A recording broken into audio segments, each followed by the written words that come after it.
Nous allons analyser dans cette vidéo ces types d'alimentation régulée variable qui se vendent très souvent sur le marché et par la suite faire une étude comparative de ces types d'alimentation que nous pouvons fabriquer à la maison à partir des composants récupérés dans la casse. Ici, j'ai un IGBT, un potentiomètre pour régler la tension d'entrée pour obtenir la valeur souhaitée à la sortie. Également, sur ces types de cartes que vous pouvez très souvent rencontrer sur le marché, ça prend en entrée une tension fixe qui peut varier également de 0 jusqu'à 45 volts et en sortie vous avez une tension fixe que vous pouvez régler le seuil. Donc nous allons faire une étude comparative à ce qui savoir le prix, le courant et les différentes tensions. Lorsque vous consultez le datasheet de ce composant qui est LM2596, nous constatons que ça peut produire une tension, un courant de sortie de 3 ampères avec une tension d'entrée de 4.5 à 40 volts. Voilà le schéma. Nous allons revenir par la suite compléter normalement. Par contre, lorsqu'on regarde le datasheet de ce IGBT, on constate que la tension d'entrée peut aller de 1200 volts, de 0 à 1200 volts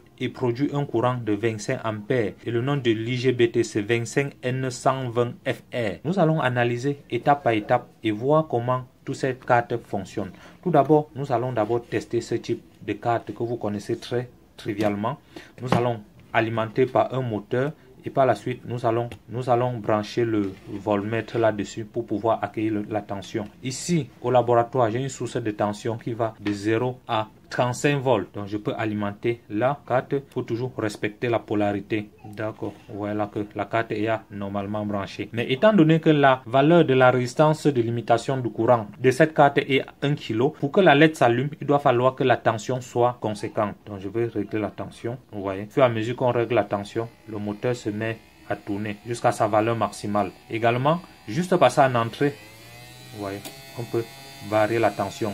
Ici, la tension d'entrée est 15 volts. Je peux baisser la tension là et il reste parfaitement stable. Voilà. Nous allons également mettre un multimètre pour pouvoir tester. Par la suite, nous allons connecter les GND, la borne positive. Vous voyez très bien qu'au borne de ce moteur, nous avions une tension de 3.8 volts. Je peux augmenter la tension. Là, le moteur est alimenté à 5 volts fixe. Je peux aller. Là, je suis à 7 volts. Le moteur va chercher à vibrer. 8 volts. 12 volts. Là, je suis sûr que le moteur est alimenté net à 12 volts. Je peux baisser la tension. Vous voyez comment très bien le moteur varie normalement sans souci jusqu'à sa valeur faible. Et ce dispositif peut produire un courant atteignant les 25 ampères. Voilà, la tension est à 12 volts.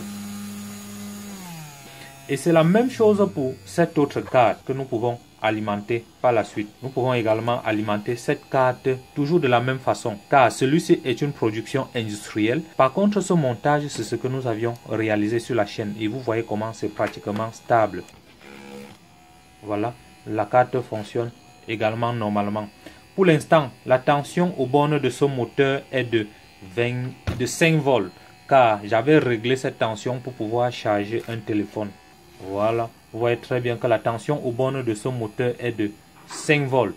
Et puis, si nous voulons maintenant varier la tension, nous allons varier sur ce potentiomètre linéaire. Voilà. Donc, c'est comme ça que ces choses-là fonctionnent. Là, nous sommes à 5.5. Au fur et à mesure qu'on avance, vous voyez comment le moteur tourne plus vite.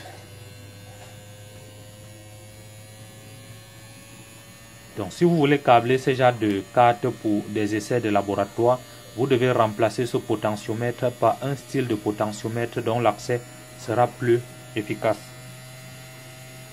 Voilà, je suis à 9 volts. Et nous pouvons aller jusqu'à 45 volts. Donc lorsque je vais arriver à la tension de 10 volts, je vais laisser et puis nous allons faire une étude comparative afin d'étudier le schéma et voir comment tout cela fonctionne. Donc, vous voyez là maintenant. Lorsque au fur et à mesure que vous variez, vous allez mesurer la tension en sortie. Et si par exemple nous voulons charger un téléphone, je vais arrêter le circuit. Et si par exemple nous voulons charger un téléphone, nous allons prendre un jack comme celui-ci et puis souder quelque part ici. Et dès lors, lorsque nous allons connecter, nous allons régler sur le potentiomètre et avoir 5 volts là, nécessaires pour pouvoir charger un téléphone. Donc nous allons connecter ici sur la batterie, l'entrée sur la batterie. Et puis en sortie, nous aurons une tension fixe de 5 volts. Même si la tension ici en entrée va jusqu'à 50 volts, ici en sortie, nous aurons forcément 5 volts nécessaires pour charger le téléphone. Et puis maintenant, nous allons passer à l'étude comparative des deux cas. Puis vous allez tirer des conclusions et voir ce que vous pouvez choisir. Parce que ces cartes, ça se vend très moins cher sur le marché. Ça coûte dans les 2000 francs, 2500 francs ici. Par contre, cette carte, nous pouvons arracher ce composant dans la casse et en faire quelque chose de bon. Dans la casse, et cette diode de puissance, ça sort sur toutes les alimentations à découpage de grande puissance. Et puis le potentiomètre, vous pouvez en trouver un peu partout. Nous allons faire une étude comparative de ces deux schémas. Donc tout d'abord, nous allons étudier ce premier schéma.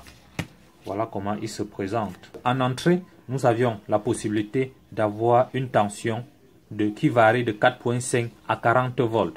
Voilà le condensateur de l'entrée qui est 100 micros, 50 volts. Donc nous pouvons prendre 220 micros, 50 volts. Voilà le circuit intégré, le voilà en question. Voilà l'inductance de sortie, le voilà. Voilà la diode Zener, la diode Schottky, la diode rapide qui se trouve là, la voilà. Et puis le condensateur de filtrage de sortie, voilà ça. Et dans le cas où on veut faire une alimentation régulée, variable comme ce dernier, nous allons ajouter ce petit module plutôt ici. Donc nous allons couper la patte 4 ici, qui quitte ici, doit aller normalement ici et sortir de là, venir ici. Avant que nous allons prendre le plus ici, V plus, V moins. Et puis connecter quelque part là. Donc nous allons prendre tout ce module et insérer quelque part là. Nous allons copier tout ce module et insérer entre plus et moins ici. Et l'autre partie va directement aller au moins. Et ça va nous permettre de régler la tension comme nous avions là.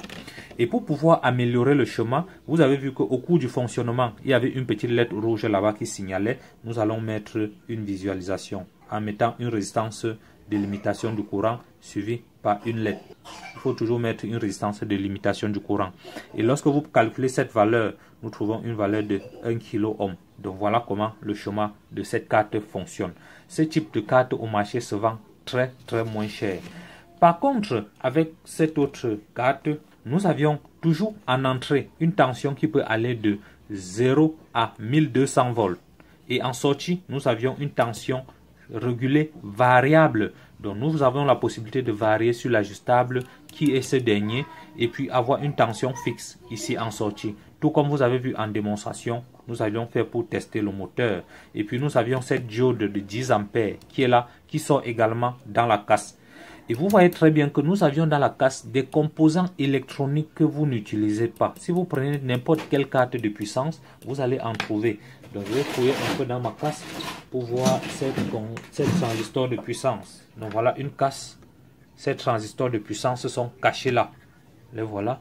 Plutôt que de jeter dans la ferraille, vous pouvez sortir ces transistors et faire ces MOSFET et fabriquer des alimentations de grande puissance. Voilà les inductances, tous ces éléments sont là. J'en ai suffisamment beaucoup de cartes dans la casse comme ça. Voilà les cartes. Voilà une seconde carte. Voilà les deux cartes sont là parfaitement. Donc plutôt que de jeter dans la ferraille, vous pouvez récupérer et fabriquer les alimentations comme ceci, réguler variables de laboratoire et vendre à vos amis. Donc vous avez vu également que pour cette carte, nous pouvons y apporter des améliorations. Comparé à ce que nous avions vu ici, cette première carte a un condensateur de filtrage en sortie 220 micros. Nous pouvons également venir ici ajouter un condensateur de filtrage de 220 micros. Et ce sera un condensateur 220 micros. Et comme la tension va aller jusqu'à 1200 volts, nous allons dimensionner notre circuit peut-être à 50 volts. Donc je vais prendre peut-être 4000 volts. Si l'on ne trouve pas, nous allons minimiser, réduire la carte à 50 volts. Donc nous allons prendre 50 volts, sachant que notre alimentation ne va pas au-delà de 50 volts. Donc ici en sortie, nous aurons une tension de 0 volts ou 45 volts. Donc ça c'est la valeur que nous avions dimensionnée, la tension de sortie. Puis ici en entrée, nous pouvons également ajouter un filtrage. Et là, nous avions 220 microfarads, peut-être 100 volts. D'accord. Voilà comment ça, le schéma se présente. Et dès lors, vous pouvez alimenter vos charges sans souci. Donc vous voyez que cette carte est très pratique lorsque vous voulez faire des essais à la maison pour des particuliers ou bien même pour vos propres essais. En entrée, nous avions une tension de 12 volts et puis nous pouvons régler quelque part ici. La tension aux bornes du moteur va aller de 0 jusqu'à 12 volts. Voilà, ça s'éteint complètement. Augmenter la tension. Vous voyez que cette carte est beaucoup plus pratique que d'utiliser ce type de carte sur le marché. Donc, vous voyez là parfaitement. Une alimentation que vous pouvez réaliser au laboratoire avec les composants de récupération sans toutefois casser la tête à utiliser ce genre de carte. C'est coûteux.